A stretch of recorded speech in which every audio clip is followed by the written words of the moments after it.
Hey guys, it's Elizabeth, WMT Forever, and this is the 32-week pregnancy update. I have a lot of energy today, which is a positive. I'm really excited to have some energy in this last little stretch of pregnancy so that I can get the rest of my nesting diaries done and get ready for school to start next week. And the baby sprinkle is this weekend, so I'm really excited for all of those things to come. So week 32, I don't know if it was in week 32 or in week 31, but my insulin is up to 25 units a night because my fasting numbers were still in the 100 to 110 range. So I got my insulin upped to 25 from 20. The fasting numbers did not improve with that jump. In fact, they went up into the 110 to 120 range. So I sent in all that information to the dietitian and all that stuff. So hopefully they will have a better solution for me instead of trying to up my insulin again. Some of the biggest symptoms I'm having this week is swelling. So like if you've noticed, I haven't really been able to wear my wedding rings all summer long. My whole entire legs, arms, face, everything is puffy and swollen.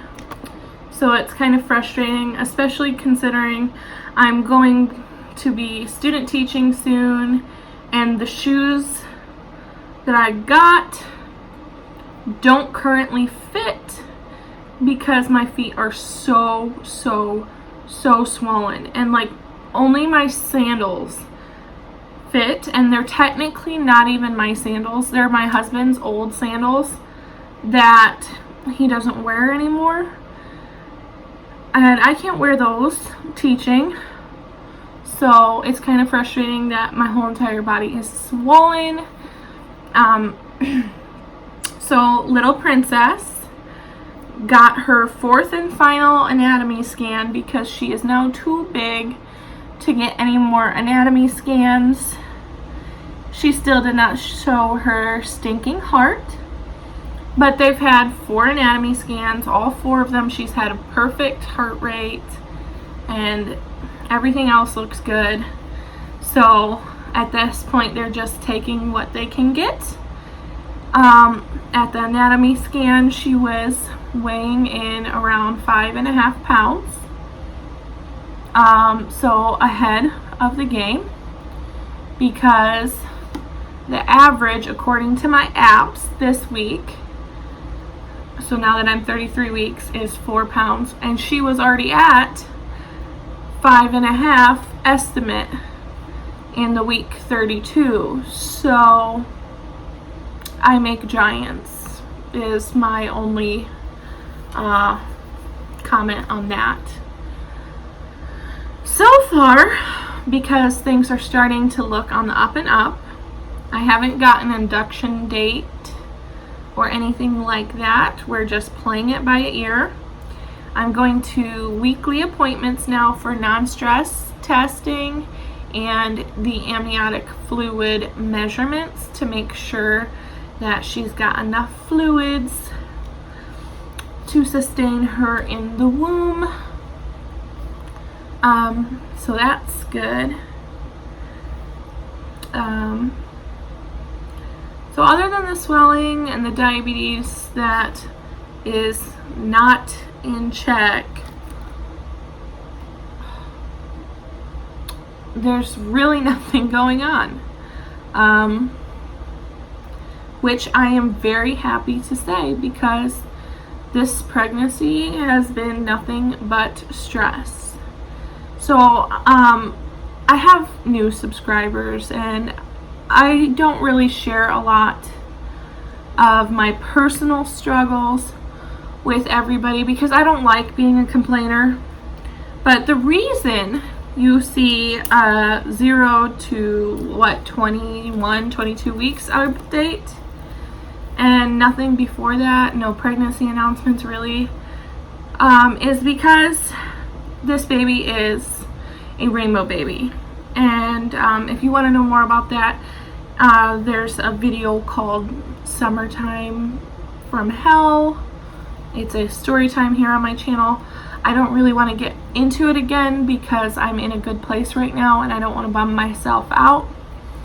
But it was very hard for me to be emotionally okay for the first 4 or 5 months of this pregnancy. And now that things are looking up and positive, I am allowing myself to be happy and joyful and just ready to greet this little girl. And you know what?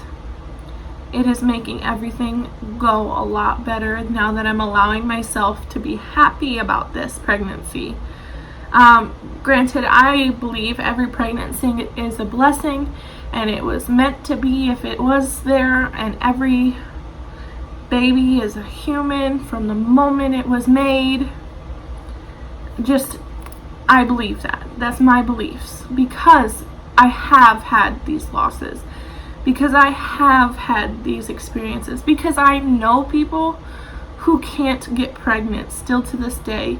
Even with all the treatments and medical advancements we have out there, I know people who still have never been blessed with the ability to have a child. So I respect it more than I think a lot of people my age respect the gift of being able to give life. So now that I'm allowing myself to be happy, I'm really excited, and I think I can finish out these last weeks of pregnancy. At this point, my doctor was already talking about induction with my son's pregnancy, and there's no word of when this baby's popping out for me. So my personal goal is to maybe actually go into labor on my own, see what my body is capable of this time around, because I went and got induced for my son because he was measuring around 10 pounds on ultrasound and he was starting to signal signs of distress during the non-stress testing. So I thought it would be just safer for him and for me to get induced. I'm gonna end up doing a whole what I remember from my son's birth story video because I didn't document a lot, honestly, and it's really sad to me, but I lost like every single bump picture I had from my son's pregnancy because it was on a computer that died and there was no really recovering it. So it's kind of sad that I don't really have a lot of recollection from his pregnancy. But from what I can remember and from what my husband can remember, I'm going to piece together his birth story just so that he has it and I have it. And I think it's only fair because I'm going to be doing a birth story for his little sister to do one for him. So that is my big project to get done before Sissy gets here. So on to the bump shots, and then I will catch you guys next time. Like, share, comment, subscribe. My goal is to be to 100 by the time this little girl gets here. Alrighty guys, this is the big old bump. It's huge, but certainly not as big as when I was pregnant with my son. So here she is. She's still pretty high too, so that's good, I guess.